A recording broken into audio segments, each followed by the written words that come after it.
ಆಕಾಶವಾಣಿ ವಾರ್ತೆಗಳು ಓದುತ್ತಿರುವವರು BA ಅಜರುದ್ದೀನ್. ಮುಖ್ಯಾಂಶಗಳು. ಪಂಚರಾಜ್ಯ ಪಶ್ಚಿಮ ಬಂಗಾಳ ವಿಧಾನಸಭಾ ಚುನಾವಣೆ, ಪ್ರಧಾನಿ ನರೇಂದ್ರ ಮೋದಿ ಬಿರುಸಿನ ಪ್ರಚಾರ, ಟಿಎಂಸಿಯಿಂದ ವಿವಿಧೆಡೆ ರ್ಯಾಲಿ. ರಾಜ್ಯಸಭೆಯ ಪಶ್ಚಿಮ ಏಷ್ಯಾ ಸಂಘರ್ಷ, ಇರಾನ್, ಕತಾರ್ ಮತ್ತು UAE ನಾಯಕರೊಂದಿಗೆ ವಿದೇಶಾಂಗ ಸಚಿವ ಸೈನಿಕರಿಗೆ ಅತ್ಯುತ್ತಮ ಆರೋಗ್ಯ ಸೌಲಭ್ಯ ನೀಡುವುದು ದೇಶಾದ್ಯಂತ ಅನಿಲ ಕೊರತೆ ಇಲ್ಲವೆಂದು ಸರ್ಕಾರ ಪುನರುಚ್ಚಾರ, ಬೇಡಿಕೆ ಪೂರೈಸಲು 5 ಕೆಜಿ ಸಿಲಿಂಡರ್ ಲಭ್ಯತೆ ಹೆಚ್ಚಳ. IPL T20 cricket, Chennai super Kings ವಿರುದ್ಧ ರಾಯಲ್ ಚಾಲೆಂಜರ್ಸ್ ಬೆಂಗಳೂರಿಗೆ ಭರ್ಜರಿ 43 ರನ್ಗಳ ಜಯ. ಪಂಜಾಬ್ ಕಿಂಗ್ಸ್ ಮುಖಾಮುಖಿ. ವಾರ್ತೆಗಳ ವಿವರ.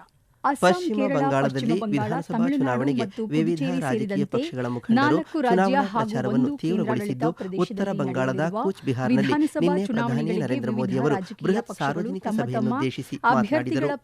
ಈ ವೇಳೆ ಆಡಳಿತಾರೂಢ ತೃಣಮೂಲ ಕಾಂಗ್ರೆಸ್ ಟಿಎಂಸಿ ಸರ್ಕಾರದ ವಿರುದ್ಧ ವಾಗ್ದಾಳಿ ನಡೆಸಿದ ಅವರು ಮಾಲ್ಡಾ ಜಿಲ್ಲೆಯಲ್ಲಿ ನ್ಯಾಯಾಂಗ ಅಧಿಕಾರಿಗಳನ್ನು ಒತ್ತೆಯಾಳಾಗಿರಿಸಿಕೊಂಡ ಘಟನೆಯನ್ನು ಪ್ರಸ್ತಾಪಿಸಿ ರಾಜ್ಯದಲ್ಲಿ ಕಾನೂನು ಸುವ್ಯವಸ್ಥೆ ಹದಗೆಟ್ಟಿದೆ ಎಂದು ಟೀಕಿಸಿದರು. ಬಿಜೆಪಿ ಅಧಿಕಾರಕ್ಕೆ ಬಂದಲ್ಲಿ ಮಹಿಳಾ ಸುರಕ್ಷತೆ, ಉದ್ಯೋಗ ಮತ್ತು ಕೈಗಾರಿಕೀಕರಣಕ್ಕೆ ಆದ್ಯತೆ ನೀಡಲಾಗುವುದು ಎಂದು ಭರವಸೆ ನೀಡಿದರು.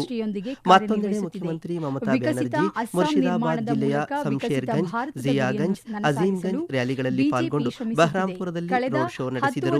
ಕಾಂಗ್ರೆಸ್ ಮತ್ತು ಎಡಪಕ್ಷಗಳ ನಾಯಕರು ಸಹ ಪ್ರಚಾರ ಸಭೆಗಳ ಮೂಲಕ ಮತದಾರರನ್ನು ಸೆಳೆಯುವ ಪ್ರಯತ್ನ ಮುಂದುವರಿಸಿದರು. ಅಸ್ಸಾಂ ವಿಧಾನಸಭಾ ಚುನಾವಣೆ ಹಿನ್ನೆಲೆಯಲ್ಲಿ ಹಿರಿಯ ಬಿಜೆಪಿ ನಾಯಕ ಹಾಗೂ ಪ್ರಧಾನಿ ನರೇಂದ್ರ ಮೋದಿ ಅವರು ಇಂದು ಅಸ್ಸಾಂನಲ್ಲಿ 3 ರ್ಯಾಲಿಗಳನ್ನುದ್ದೇಶಿಸಿ ಮಾತನಾಡಲಿದ್ದಾರೆ. ಚುನಾವಣಾ ಪ್ರಚಾರದಲ್ಲಿ ಪಾಲ್ಗೊಳ್ಳಲು ಪ್ರಧಾನಿ ನಿನ್ನೆ ಸಂಜೆ ಗೌಹಾಟಿಗೆ ಬಂದು ತಲುಪಿದ್ದಾರೆ. ಬಜಾಲಿ ಜಿಲ್ಲೆಯ ಭವಾನಿಪುರ ಸೋರ್ಭೋಗ್ನಿಂದ ಪ್ರಚಾರ ಕಾರ್ಯ ಆರಂಭಿಸಲಿರುವ ಅವರು ನಂತರ ಹೊಜಾಯ್ ಮತ್ತು ದಿಬ್ರುಘಡ್ನಲ್ಲಿ ಸಾರ್ವಜನಿಕ ಸಭೆಯನ್ನುದ್ದೇಶಿಸಿ ಮಾತನಾಡಲಿದ್ದಾರೆ. ವಿದೇಶಾಂಗ ಸಚಿವ ಡಾ. ಎಸ್. ಜಯಶಂಕರ್ ಅವರು ನಿನ್ನೆ ಇರಾನ್ ವಿದೇಶಾಂಗ ಸಚಿವ ಅಬ್ಬಾಸ್ ಅರಾಗ್ಚಿ ಮತ್ತು ಕತಾರ್ ಪ್ರಧಾನಿ Sheikh Mohammed bin Abdul Rahman bin Jassim Al Thani ಅವರೊಂದಿಗೆ ಮಾತುಕತೆ ನಡೆಸಿದರು. ಈ ವೇಳೆ ಅವರು ಪಶ್ಚಿಮ ಏಷ್ಯಾ ಸಂಘರ್ಷದ ಪ್ರಸ್ತುತ ಪರಿಸ್ಥಿತಿಯ ಕುರಿತು ಚರ್ಚಿಸಿದರು. ಡಾ. ಜಯಶಂಕರ್ UAE ವಿದೇಶಾಂಗ ಸಚಿವ Sheikh Abdullah bin Zayed Al Nahyan ಅವರೊಂದಿಗೆ ದೂರವಾಣಿ ಸಂಭಾಷಣೆ ನಡೆಸಿದರು. ಜಾಗತಿಕ ಇಂಧನ ಪೂರೈಕೆಯ ಮೇಲೆ ಸಂಘರ್ಷದ ಪರಿಣಾಮದ ಕುರಿತು ಮಾತುಕತೆಯಲ್ಲಿ ಪ್ರಮುಖವಾಗಿ ಚರ್ಚಿಸಲಾಗಿದೆ. ಅಮೆರಿಕ ಅಧ್ಯಕ್ಷ ಡೊನಾಲ್ಡ್ ಟ್ರಂಪ್ ಇರಾನ್ಗೆ ಒಡ್ಡಿದ ಬೆದರಿಕೆಯ ನಂತರ ಈ ಪ್ರದೇಶದಲ್ಲಿ ಉದ್ವಿಗ್ನತೆ ಹೆಚ್ಚಾದ ಹಿನ್ನೆಲೆಯಲ್ಲಿ ಡಾ. ಜಯಶಂಕರ್ ಅವರು 3 ಪಶ್ಚಿಮ ಏಷ್ಯಾ ರಾಷ್ಟ್ರಗಳ ನಾಯಕರೊಂದಿಗೆ ದೂರವಾಣಿ ಸಂಭಾಷಣೆ ನಡೆಸಿದರು.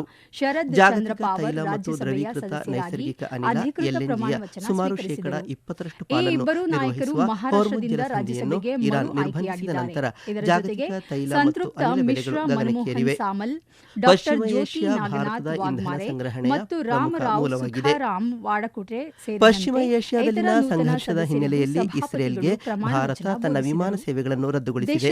ನವದೆಹಲಿಯಿಂದ ಟೆಲ್ ಅವೀವ್ಗೆ ಮೇ 31ರವರೆಗೆ ಭಾರತದ ಪ್ರಮುಖ ವಿಮಾನಯಾನ ಸಂಸ್ಥೆಗಳು ಕಾರ್ಯಾಚರಣೆಯನ್ನು ರದ್ದುಗೊಳಿಸಿವೆ. ವಿಮಾನ ಸೇವೆಗಳು ರದ್ದುಗೊಂಡಿರುವುದರಿಂದ ಇಸ್ರೇಲ್ನಲ್ಲಿ ಸಿಲುಕಿಕೊಂಡಿರುವ 40,000ಕ್ಕೂ ಅಧಿಕ ಭಾರತೀಯರನ್ನು ತಾಯ್ನಾಡಿಗೆ ಕರೆತರುವಲ್ಲಿ ಅಡಚಣೆ ಉಂಟಾಗಿದ್ದು, ಅಲ್ಲಿನ ಭಾರತೀಯ ರಾಯಭಾರ ಕಚೇರಿಯು ಭಾರತೀಯ ಸಮುದಾಯದೊಂದಿಗೆ ನಿರಂತರ ಸಂಪರ್ಕದಲ್ಲಿದ್ದು ದಿನದ 24 ಗಂಟೆಗಳ ತುರ್ತು ಸಹಾಯವಾಣಿಯನ್ನು ಆರಂಭಿಸಿದೆ.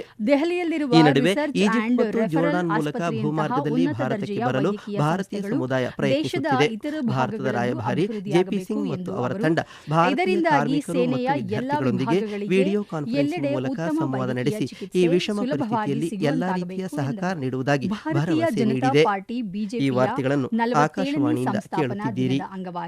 ಪ್ರಧಾನಿ ನರೇಂದ್ರ ಮೋದಿ, ಕೇಂದ್ರ ಗೃಹ ಸಚಿವ ನಮ್ಮ ಎಲ್ಲಾ ರಾಷ್ಟ್ರೀಯ ವಾರ್ತೆಗಳು ಹಾಗೂ ಪ್ರದೇಶ ಸಮಾಚಾರ ಈಗ ಆಕಾಶವಾಣಿ ನ್ಯೂಸ್ ಕನ್ನಡ ಯೂಟ್ಯೂಬ್ ಚಾನೆಲ್ನಲ್ಲಿ ಲಭ್ಯ. ಈ ಕುರಿತು ಸಾಮಾಜಿಕ ಜಾಲತಾಣದಲ್ಲಿ ಸಂದೇಶ ಹಂಚಿಕೊಂಡಿರುವ ಪ್ರಧಾನಿ, ಭಾರತ ಮೊದಲು ಎಂಬ ತತ್ವದೊಂದಿಗೆ ಬಿಜೆಪಿ ಯಾವಾಗಲೂ ಸಮಾಜ ಹೆಚ್ಚಿನ ಮಾಹಿತಿಗಾಗಿ ನಮ್ಮ ಫೇಸ್ಬುಕ್ ಖಾತೆ ಆಕಾಶವಾಣಿ ವಾರ್ತೆ ಬಿಜೆಪಿ ಕಾರ್ಯಕರ್ತರು ತಮ್ಮ ನಿಸ್ವಾರ್ಥ ಸೇವೆ, ಅಚಲ ಸಮರ್ಪಣೆ ಮತ್ತು ಉತ್ತಮ ಆಡಳಿತದ ಬದ್ಧತೆಗೆ ಹೆಸರಾಗಿದ್ದಾರೆ ಎಂದಿರುವ ಅವರು ದಶಕಗಳಿಂದ ಪಕ್ಷದ ಬೆಳವಣಿಗೆಗೆ ಶ್ರಮಿಸಿದ ಮತ್ತು ತ್ಯಾಗಗೈದ ಅಸಂಖ್ಯಾತ ಕಾರ್ಯಕರ್ತರನ್ನು ಸ್ಮರಿಸಿದ್ದಾರೆ. ಕೇರಳದ ತಿರುವನಂತಪುರಂನಲ್ಲಿರುವ ಪಕ್ಷದ ರಾಜ್ಯ ಪ್ರಧಾನ ಕಚೇರಿ ಮಾರಾರ್ಜಿ ಭವನದಲ್ಲಿ ಬಿಜೆಪಿ ಹಿರಿಯ ನಾಯಕ ಹಾಗೂ ಕೇಂದ್ರ ಗೃಹ ಸಚಿವ ಅಮಿತ್ ಶಾ ಬಿಜೆಪಿ ಪಕ್ಷದ ಧ್ವಜಾರೋಹಣ ಮಾಡಿದರು. ಮಾರ್ಗಗಳನ್ನು ಅನ್ವೇಷಿಸಲು ಉಭಯ ರಾಷ್ಟ್ರಗಳ ಅಧಿಕಾರಿಗಳು ತಾಂತ್ರಿಕ ತಜ್ಞರೊಂದಿಗೆ ಭೇಟಿಯಾದರು. ಫೆಬ್ರವರಿ ಅಂತ್ಯದಲ್ಲಿ ಪ್ರಾರಂಭವಾದ